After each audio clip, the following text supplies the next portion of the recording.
語言呢一樣嘢好有興趣嘅，因為我哋全部人都係喺中國或者香港過嚟啦，咁母語都係廣東話普通話啦。咁想當年我自己就覺得係有少少困難嘅適應呢度嘅語言。雖然我哋都有讀過英文啦，咁但係唔係我哋母語嚟嘅。咁唔知你哋點樣睇咧？我覺得幾困難嘅開頭。其實我覺得咧喺呢度做嘢嗰個英文當然有一定嘅要求嘅，一定就你話唔需要識英文或者唔需要話流利就呃你嘅，就一定要有 fluent 嘅。咁睇下你做咩工種啊？我覺得如果藍領嘅話，就可能冇嗰個需求冇咁大啦。咁如果你嚟到你移居 London，你要去揾一份工，你就要真係因應你自己嘅能力去作出第一步咯。第一次要求唔好咁高住先，因為我覺得攞一個當地嘅 working experience 亦都係好重要嘅，對你之後揾工嚟睇。咁二嚟就係、因為我本身係做sales 嘅，喺呢度做 sales 嘅。咁其實英文唔係我母語嚟，我母語都係廣東話嚟嘅。但係我睇唔到一樣嘢就係、你嘅英文唔需要 perfect 嘅，因為我覺得好多香港人啊或者亞洲人佢係比較 self-conscious，你自己講英文啲 accent 啊或者係流唔流利啊咁樣。其實喺 London 咧，我覺得成日都覺得好似係唔係英國咁樣，因為 London 其實係一個好 multinational 嘅 city 嚟嘅。咁 apparently 係 more than 40% 嘅喺 London 住嘅人咧係 coming outside of the UK。咁所以其實大家嘅母語都唔係英文嚟嘅。我自己為例，咁可能當然 industry 係有分別啦。我係做 hospitality 咧，本身嗰個行業嘅特質咧就係好多唔同種族嘅人嘅。我成條 team 入面咧。我諗我做咗七年嘢啦。你話 with teammates 咧 within 個 team 咧，我得3至4個英國同事嘅啫，其他全部都係唔同地方嘅同事啦。每個人都有唔同嘅 accent 啦。反而咧，我覺得你係要 proud of 你自己嘅 background。你就因為你唔同嘅種族嘅人亦都有唔同嘅性格啦，唔同嘅 culture 啦，你反而 proud of 你自己 bring 到啲咩 to the table。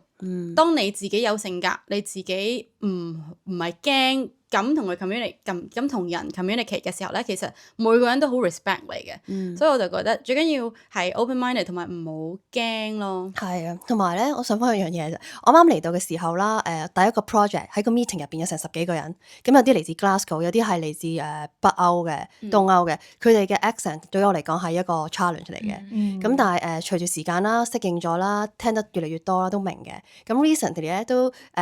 有個 meeting 啦，我喺間公司度，咁個 meeting 有個東歐嘅女仔啦，咁佢講嘅嘢咧，我相信唔係淨係得我聽唔明，我個 British 嘅同事都聽唔明嘅，都係問佢可唔可以講多次啊？咁所以我覺得個 mindset 係要 tune 翻啱嘅，就係唔需要去咁 worry 呢一樣嘢咯。我諗起呢個係前嗰排國會有一個 meeting 入面有一個應該係 Scottish 嘅議員咧，就講得好快嘅英文用 Scottish， 即係用佢本身嘅 native English 咁樣講啦。咁但係可能 accent 太重，然之後另一個 native 嘅英國人就個議會議員就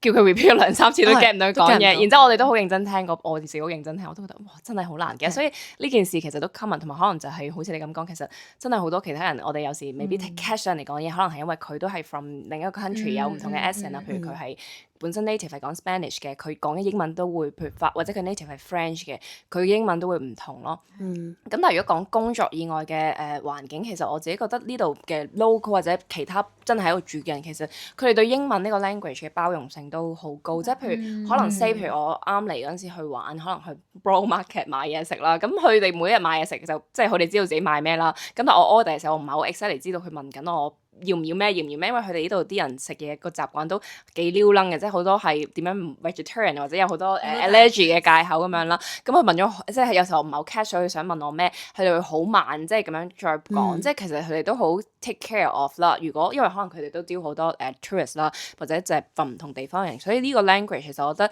只要你 demonstrate，即係其實你聽得明嗰個字，即係佢講嘅字其實都聽得明，但係可能佢哋有時敗，即係佢哋嘅 native，佢哋就自己講得好快，所以佢哋包容性都好高咯，喺倫敦特別。係啊，同埋語言係攞嚟溝通嘅啫。根據一啲 research 嚟講，communication 其實 based on 語言嘅可能係70%，或者其他嘅都係 body language 啊，你嘅表情啊。咁所以如果啲人太好 care 嗰啲 grammar 嗰啲，我覺得唔需要太。有時英國 local 啲 grammar 都唔係咁好，好多時唔識串添啊，佢哋。係啊，同埋真係 dyslexia 係咪 dyslexia 呢一個字係我嚟到先至知嘅，即係佢哋係dyslexia 係佢哋對於寫字啊或者串字係唔係咁叻嘅。係啊。我覺得佢哋係唔 care grammar，唔 care 你串唔串得啲啱啲字，即係反而係亞洲人都，其實亞洲人 grammar 好好啊，我想講 tenses grammar 好好，譬如嗰啲咩 work 嘅唔同 tense 啊，我哋即係好多背咗好多噶嘛。係啊，所以呢度嘅 work culture 其實係我冇。同埋佢哋嘅 culture 根本就唔係一個好批評你嘅 culture，係啊，冇佢好 appreciate 你會去講，佢亦都其實好 open 去認識你個 culture，咁所以即係呢樣嘢真係唔使擔心。同埋我覺得香港人適應力都好強嘅，咁所以我覺得呢幾年學到嘅嘢都係其實係練下自己嘅耳仔，點樣去聽到多啲唔同嘅accent，咁所以係咯，呢個都係一個幾好嘅學習過程。